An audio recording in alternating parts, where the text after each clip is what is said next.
Saudi अरब में जालियात एक शोबा है, आपको पता है?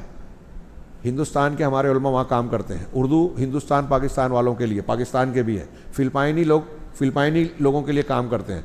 तो जिस मुल्क के जालियात के उलमा हैं उस मुल्क के गैर मुस्लिमों को इस्लाम बनाते हैं, मुसलमान इस्लाम पेश करते हैं, और हर साल कई हज़ार लोग इस्लाम कबूल करते हैं सऊदी अरब की जालियात के ज़रिए। पढ़िए, ये उनके प्रोग्राम होते हैं, उनकी दावत व तबलीग के वो होते हैं। सारा खर्चा तनख्वाह कौन देता है? गवर्नमेंट सऊदी अरब की। साल पहले जो बर्मा का सानहा और बुहरान आया था, वहाँ की बुद्धिस्ट हुकूमत मुसलमानों पर जुल्म कर रही थी, बहुत सारे लोग बांग्लादेश आ गए, बहुत से कत्ल कर दिए गए, मार दिए गए। उस वक्त तो तुर्की का एक एजिटेशन आया, तो यही लोग चिल्लाने लगे, देखो तुर्की वाले ये कर रहे हैं और सऊदी अरब खामोश है। तो बर्मा के कुछ उलमा ने जवाब दिया था उसका, जो सऊदी में है। उन्होंने कहा कि आज आप कह रहे हैं तुर्की या फलां ने हमारी मदद की, हाँ 25 साल पहले से सऊदी अरब के दरवाजे खोले और हमारे लिए ये सहूलत दी कि अगर कोई बर्मा वाला आना चाहता है तो बगैर किसी तकलीफ के खर्चे के, बगैर वीजे के, किसी फीस के, उसको हम सऊदी बुलाएंगे, यहाँ तालीम देंगे मुफ्त में, मेडिकल देंगे मुफ्त में।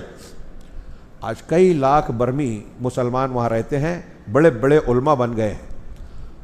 ये देखते हुए बर्मा की हुकूमत ने कह दिया था कि जो सऊदी जाएगा उसको हम वापस नहीं लेंगे। तो सऊदी अरब का दरवाज़ा बर्मा के लिए 25 साल से खुला है, मदद कर रहा है। उन लोगों ने कहा वो प्रोपेगेंडा नहीं करता, खबरें नहीं बनाता, हाँ खामोशी से करता है। नफरत क्यों है? वो कुरान हदीस को मानते हैं। सऊदी अरब का किरदार क्या है? मैंने अभी सवाल किया ईरान के बारे में, काश वक्त होता। हाँ, सऊदी अरब, हाँ दुनिया में आप देखिए कि एक वाहिद हुकूमत है जो कहती है खुलकर, आज से नहीं बरसों से, कि हमारा दस्तूर कुरान हदीस है। हमारे यहाँ सारे तहरीकी सारे क्या कहते हैं, ख़ानदानी हुकूमत है। ख़ानदानी हुकूमत, तो फिर वोट वाला मामला किया जाए। आपने मिस्र में जो है इनकलाब लाया, हाँ मुर्सी को हटा के जो है सीसी को लाया, क्या नाम है, हुस्नी मुबारक को हटा के मुर्सी को लाया। हाँ, मुर्सी की हुकूमत चली गई, सीसी आ गए।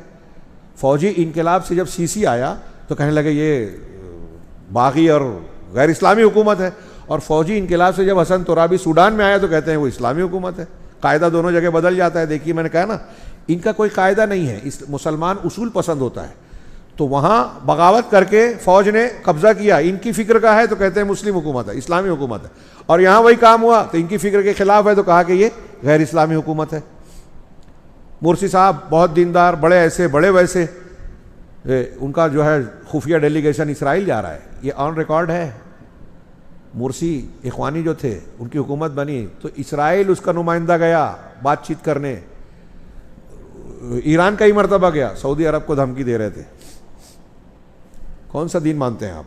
सऊदी ने जब मिस्र से इनको निकाला गया इखवानियों को, सऊदी ने पनाह दी, जगह दी। उस वक्त के खादिमुल हरमैन शाह अब्दुल अजीज़ का एक इसका दौर था, उन्होंने पनाह दी, एहसान किया, तालीम दी, नौकरियां दी।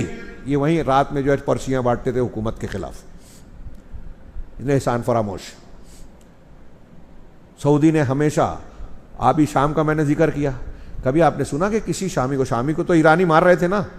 हाँ, आज की तारीख में भी लाखों शामी सऊदी अरब में पनाह गजी की हैसियत से रहते हैं। उनको तालीमी तौर से कोई फ़ीस नहीं है, मेडिकल का कोई खर्चा नहीं है। अभी चंद 4-5 साल पहले जो बर्मा का सानहा और बुहरान आया था, वहाँ की बुद्धिस्ट हुकूमत मुसलमानों पर जुल्म कर रही थी, बहुत सारे लोग बांग्लादेश आ गए, बहुत से कत्ल कर दिए गए, मार दिए गए।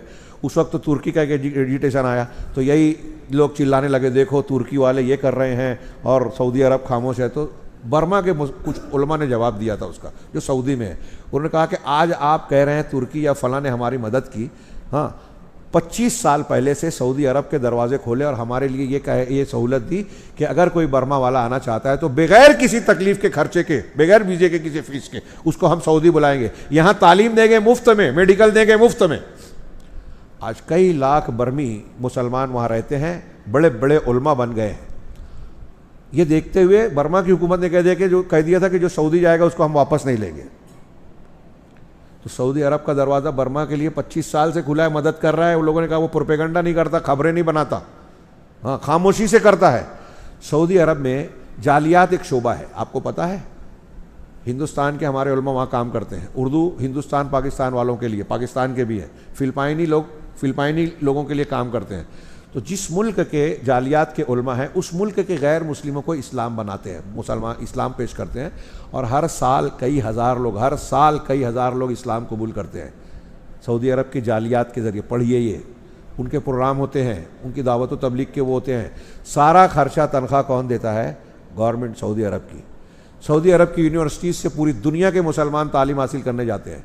उनके आने जाने का टिकट, वहाँ महीने का वजीफ़ा सऊदी गवर्नमेंट देती है, रहने का इंतज़ाम सऊदी गवर्नमेंट करती है, पीएचडी का इंतज़ाम सऊदी गवर्नमेंट करती है। ईरान का कुछ 1% इस सिलसिले में बता सकते हैं? ये किस लिए करती है सऊदी हुकूमत? ख़ानदानी हुकूमत के लिए।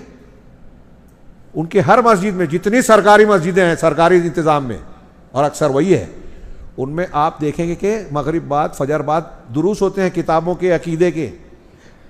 वो दर्स जो होते हैं ना, सऊदी गवर्नमेंट उसका इंतज़ाम करती है, मुआवजे देती है।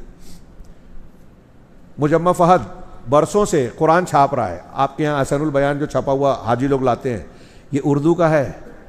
हाँ, चाइनीज़ में। जैसे ही रशिया से चंद मुल्क आज़ाद हुए थे, कज़ाकिस्तान, रशिया के मुल्क में उस वक्त जो है कुरान रखना मुसलमानों के लिए ममनू था, कोई रखता था तो कत्ल की सज़ा दी जाती थी। जैसे ही आज़ाद हुआ, रशियन लैंग्वेज का कुरान छाप छाप कर, अरबी सादा कुरान भी, अरबी पूरा जेट का जेट शाह फहद ने भेजा था वहाँ। यूरोप और अमेरिका में आज हम और आप खबरें पढ़ते हैं कि वहाँ बहुत तेज़ी से लोग इस्लाम कबूल कर रहे हैं। कैसे कर रहे हैं? कौन मेहनत कर रहा है पता है? उसमें कई शोबे, कई हिस्से हैं। वहाँ बड़े बड़े इस्लामिक सेंटर्स बनाए। कौन बनाया? ईरान ने? नहीं। ईरान 3 स्टार होटल बना रहा है अफ्रीकी मुल्कों में, जहाँ सऊदी मुबल्लिगीन दावत का काम कर रहे हैं। अभी अभी कुछ सालों से ईरान वहाँ जाके उनको रोकने की कोशिश कर रहा है, रुकावट डाल रहा है। जबकि यूरोप और अमेरिका में जो लोग इस्लाम कबूल कर रहे हैं, उसकी बहुत बड़ी वजह और ज़रिया सऊदी अरब और कोयत का ताउन है। इसके भेजे हुए मुबल्लिगीन हैं, इसके पैसे से बनाए हुए वहाँ इस्लामिक सेंटर्स है। वेटिकन सिटी जो दुनिया में कैथोलिक चर्च का सबसे बड़ा सेंटर माना जाता है, जहाँ पोप रहता है, वहाँ सऊदी हुकूमत ने इस्लामिक सेंटर बनाया, मस्जिद है, लाइब्रेरी है।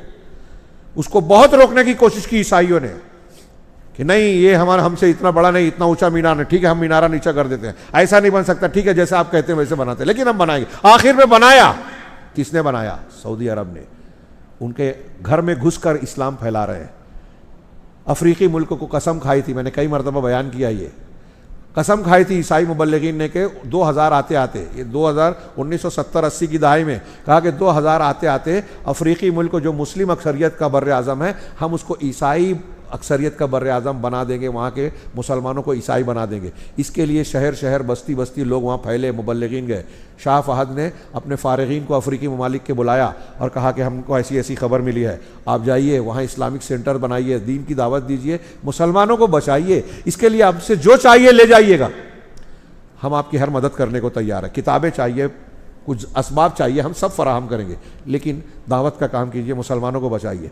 उसका नतीजा ये निकला कि वहाँ के उलमा ने, जो सऊदी अरब में तालीम हासिल कर गए थे, उन उलमा ने जाके वहाँ सेंटर्स खोले, दावत व तबलीग का काम किया, ईसाई पादरियों से बहस की, मुनाजरे किए। नतीजे में कई सौ पादरी मुसलमान हो गए। किसने किया? सऊदी अरब ने किया। कुरान की इशाअत। आपके यहाँ मस्जिद जो बड़ी बड़ी बनती है, जितने बड़े मदरसे हैं, जितने बड़े बड़े मदरसे, वो देवबंदी मसलक के अहले हदीस हों, मैं देवबंदी और हनफी को भी शामिल कर रहा हूँ, उनकी तामीर में, उनके चलने में आप मालूम कीजिए, फ़िक़्ह कौंसिल है और फलां है, वो यहाँ कितनी भी बुराई करते हो, वहाँ जाके अपने आप को सल्फ़ी और सल्फ़ियों का दोस्त बताते हैं। मौलाना मुजाहिदुल इस्लाम कासमी देवबंदी थे, इंतकाल हो गए, फ़िक़्ह एकेडमी वाले। हाँ, लोगों का कहना है कि वो जितना चंदा लाया किसी सल्फ़ी आलिम ने उतना नहीं लाया, वहाँ से, सऊदी से, अरब से। वो इस्लाम और मुसलमानों का काम दे के वो ताउन करते हैं।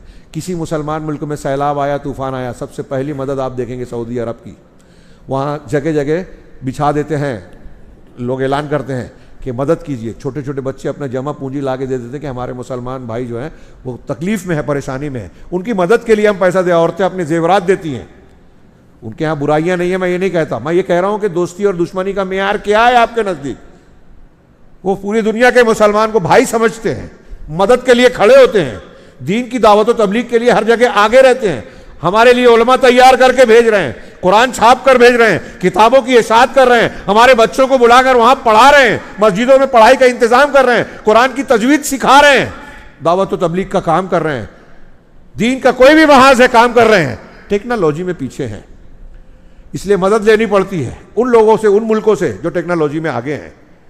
तो हमारे यहाँ लोग इस एक बुनियाद पर उनके सारे कारनामों को पामाल कर देते हैं और उल्टी सीधी दलीलें ला के ये पेश करते हैं कि ये कुफार के दोस्त हो गए। हाँ, मैंने जो बताया, अल्लाह के नबी सल्लल्लाहु अलैहि वसल्लम ने यहूदियों से मुआहिदा किया, तोहफे तहाइफ लिए, हाँ, अपने हिजरत के सफ़र में एक गैर मुस्लिम को साथ लिया, तो क्या आप वहाँ भी फतवा दे दोगे? जहाँ ज़रूरत है मुसलमान उनसे मदद लेगा।